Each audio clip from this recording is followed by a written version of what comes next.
Hi, this is Jay Washburn. And I'm Joe Bondowski. And you're listening to Start Writing. This week we have your grammar and poetry episode. I think we ended up pushing this one back, one, because I had the Dave Chesson interview that I wanted to release, and two, we had Thanksgiving, and we did a re-release of a discussion for that week. So here is your grammar and poetry. And so we will be talking about singular they, where it comes from, who's used it, and when you can use it. So this week in critiques, I came across this line, and I think you guys have probably noticed this, but this week in critiques, usually these are things we've talked about in great depth, and we've just noticed them as we're continuing to read people's writings. So this is the line. The breath was knocked out of her as Driss was pulled away, screaming, his nails clawing at the ground. And for those of you familiar, this is too many actors, not only in a paragraph, they're both in the same sentence, right? So it says was knocked out of her, and then his nails clawing at the ground. Yeah. So the breath was knocked out of her. We end the sentence and the paragraph. And instead of saying as, we just begin a new sentence. Driss was pulled away, screaming, his nails clawing at the ground. And it just cleans up the understanding and the ability of the reader to follow along. And that's what too many actors in a paragraph is all about. One, it allows you to condense your word uses because you're not trying to break up and identify certain characters and speakers with using a lot of words to do that. And two, it just helps the reader track what's going on a lot easier without getting confused about who's doing what and what's happening to who. So that was my This Week in Critiques, and Travis has our Writing True. Okay. Jay has our Writing True. One day. Jay Travis. Okay, so one of my favorite books of all time is The Alchemist by Paulo Coelho. And I read another book. It was the first time I've read any of his other books, but I read one called A Manuscript Found at Accra. And as I was reading it, I thought, you know what? This feels to me like a rough draft of The Alchemist. And I began to realize the difference between the two books was not... Well, so I'll just tell you one thing that I love about The Alchemist is there's like these deep philosophical gems. And so you read it and you get inspired by like these deep truths that he shared. And The Manuscript Found in Accra has that same element. But what it doesn't have is a narrative that kind of makes those truths make sense. And so it just made me realize that the narrative of The Alchemist is not really why I love that book, but without the narrative, I don't think I would love the book. Because it just gives you a platform in order to enjoy and explore these deeper philosophies. It feels like the book I'm writing right now. I guess that kind of feels like all the books I write. Yeah, so, but it's just a strong narrative is central, even when you have like a high idea book. Yeah. And anyway, it was cool to notice that. And by the way, if you enjoy The Alchemist, I think you might still enjoy this other book. But it's pretty clear to me why the one is a bestseller and why. I mean, you'll have people like Bill Clinton or Will Smith saying, "Oh, The Alchemist, you got to read The Alchemist." And they don't say that about this other book, even though in a way it's so similar. So that's funny. My mom was telling me about some of Dan Brown's books that I haven't read. She said the stuff he wrote before the Da Vinci Code. And she said he wrote like 2 or 3, she says, and they all feel very much like the Da Vinci Code. And it was like he finally got it to work in that novel. And I feel like it's a similar thing. He wrote this book and he really just kind of went back and rewrote it with a narrative into The Alchemist. Just like Dan Brown was essentially rolling the same ideas over and over and finally got a narrative to work. And that was this huge hit. Yeah. Way huge. Way huge. Yeah. So there you have it. Writing true. Writing true. So, all right. So, they, as you know, it's a plural pronoun, but it's also used as a general neutral singular pronoun, and we'll talk about why you can use it as a singular. And then, of course, you've got the derivatives. There's them, their, theirs, and them, themselves. I would get that right. So, and so any of these, we're going to talk about why you can use it as a singular and as a general gender neutral. And so I think I'll just interrupt right here. I've had teachers tell me not to do this, and then I became a teacher, and I have marked students off for using they as a singular. And my perspective, I'll just say before this episode, is that I try to avoid using this, and I usually feel like there are ways to avoid it. However, you're about to see that it's actually okay to do it. To use it. It's totally That's what we're okay. going to talk about. So why would you want a gender neutral phrase, right? The singular they and then gender neutral. And so one example is that you don't know the gender of the person, right? So somebody left their umbrella in the office. Would they please collect it? So we will talk about the history of using he here in just a minute. But a few other examples.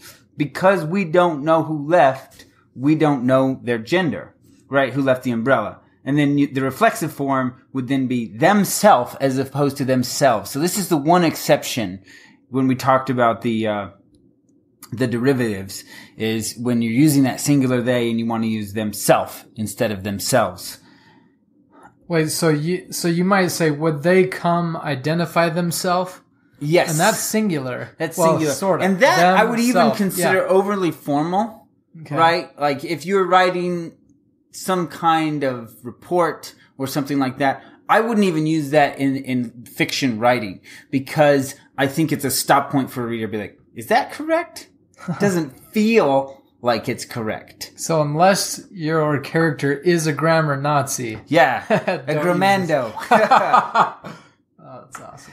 So technically, I think it was in the 1940s or 50s, you had this big rise in feminine, and that's where there was this pushback on he as gender neutral, right? But I think we even have like the writings of George Washington, where he himself talks about using he as a gender neutral term, right? If you don't know, you use he.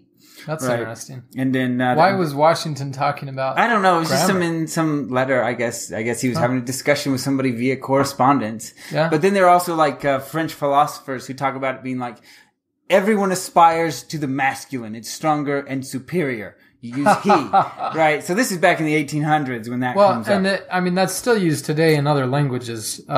Take Spanish, for example. Right. When you use the masculine pronoun,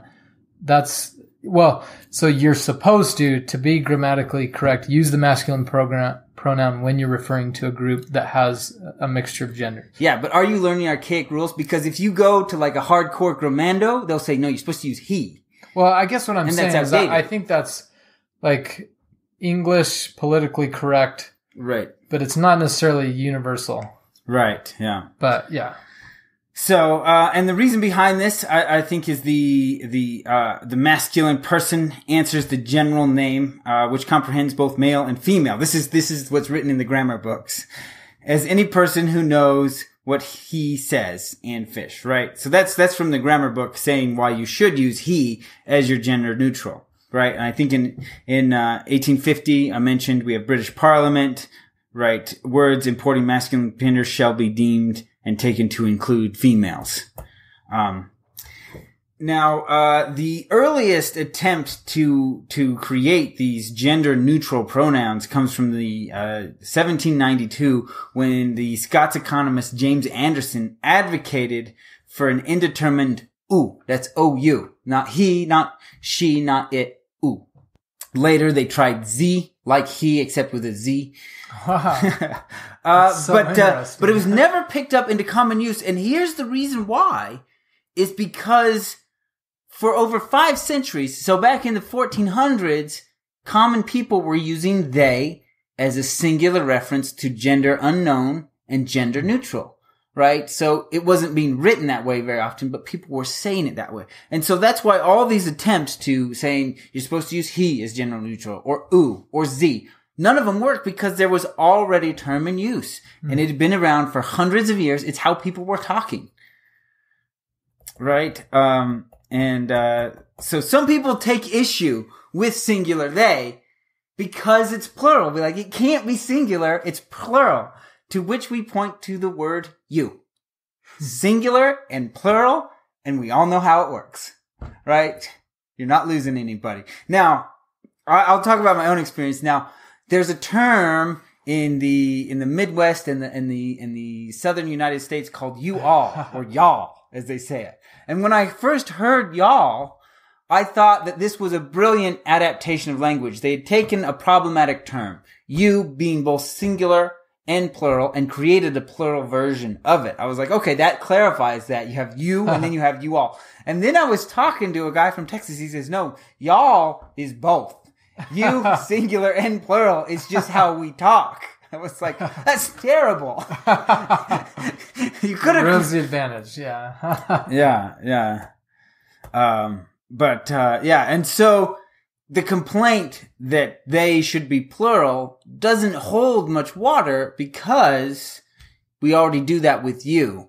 And as I mentioned, the use of the singular they has been around since the 14th century in conversation. And it's not even really criticized as incorrect until the 19th century. That's the first time people start saying that's incorrect and you're ignorant for using it that way. But as always, we will go to the great writers and see what they did as a way to prove how language is used. Here we have Jane Austen. Had the doctor been contented to take my dining tables as anybody in their senses would have done. Daniel Defoe. If the part deserve any comment, every considering Christian will make it to themselves as they go. And then we have Shakespeare. There's not a man I meet but doth salute me as if I were their well-acquainted friend. So yeah, those are strong examples. Yeah, so again, we go to the great writers because they're writing literature that is standing the test of time, which I think gives a much more consistency to grammar than the people writing grammar books. Because half the time they're writing prescriptive grammar, not so much how it's used, but they're telling people how I think you should use it. And, a lot of times they come up short. As I heard, one teacher of grammar say, she says, when there is a difference between what is formal, what is written, and what is spoken, always bet on the spoken to survive and the others to go away. Wow. He says, because the spoken is what feels right.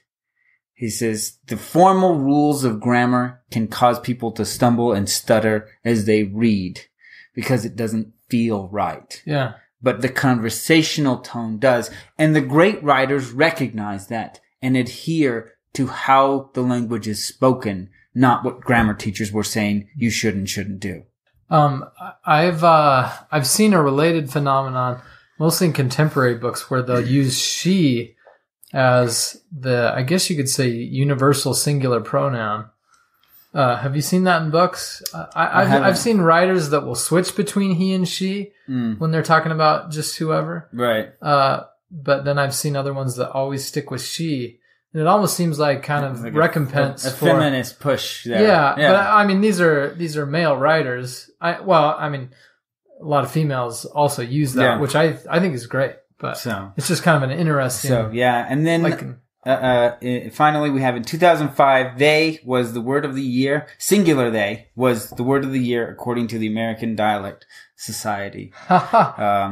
So I think particularly with the transgender, the whole movement there, I think that that really was a big push for singular they, because then you could, when you didn't know how someone wanted to be referred to, you had a word already in common use that you could use instead of trying to push Z or oo, all these other words. So great. So, but yeah, and so, I know a lot of teachers who probably would correct a singular they, saying like, that's incorrect. Yeah. And, I'm going to say, go ahead and do it. Great writers have done it. And again, they do it because it's a stumbling block for too many readers to push these hard grammar rules. And these are grammar rules that will probably die more and more as we go forward, because the spoken language is what survives always. And when you go with that spoken language, yeah, a grammando may try and correct you, but a reader won't stumble on the line. Yeah. Yeah. So if you're in the English class and you have a teacher busting your chops over this, you just pull up some Shakespeare. Pull up some Shakespeare. Look, singular they, man. Look at that. Hundreds of years ago. Or Jane Austen. Yeah. Jane Austen. She'll convince them. She'll convince them. She'll convince them. Yeah. A single teacher. A single teacher. There you go. All right. Well, thanks for listening. It's a grammar episode, so they're pretty short, as you guys know. We would love if you would leave a review, recommend us to your writing friends so they can check us out as well. We do condense the show into a couple highlights that we release on Twitter. That's at JBENDOSKI or at J Washburn 3. Three, huh? Too many J Washburns out there. So you can follow us on Twitter if you just want some quick highlights, some reminders of the show that way. And if you want to support us, as always, we would love it if you would pick up one of our books. That is the end of our episode, so it's time to start writing. Okay. I know we've done several of these grammar and poetry episode releases without poetry, and part of that was I have been negotiating the copyright law surrounding poetry. Originally, I wanted to do some fairly original poems that people were unfamiliar with, but as I've encountered the copyright laws surrounding them and working to get permission, it's been taking 2-3 months to get permission approved for a single poem, and it was just a little bit too much legwork trying to get through all of that to be able to access these poetry. So we're going to be going with poems that are in the public domain so that I don't have to deal with any of the copyright laws, which means that these are going to be probably classics. They're going to be older poems and whatnot. Until I can maybe get a hold of some poets directly who own the rights to their own poetry, without having to deal with any kind of publishers in between. So this is from, W.B. Yeats, Never Give All the Heart. Never give all the heart for love. Will hardly seem worth thinking of to passionate women if it seem certain, and they never dream, that it fades out from kiss to kiss. For everything that's lovely is but a brief, dreamy, kind delight.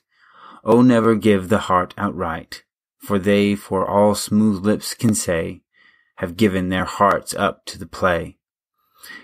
And who could play it well enough, if deaf and dumb and blind with love? He that made this knows all the cost, for he gave all his heart and lost.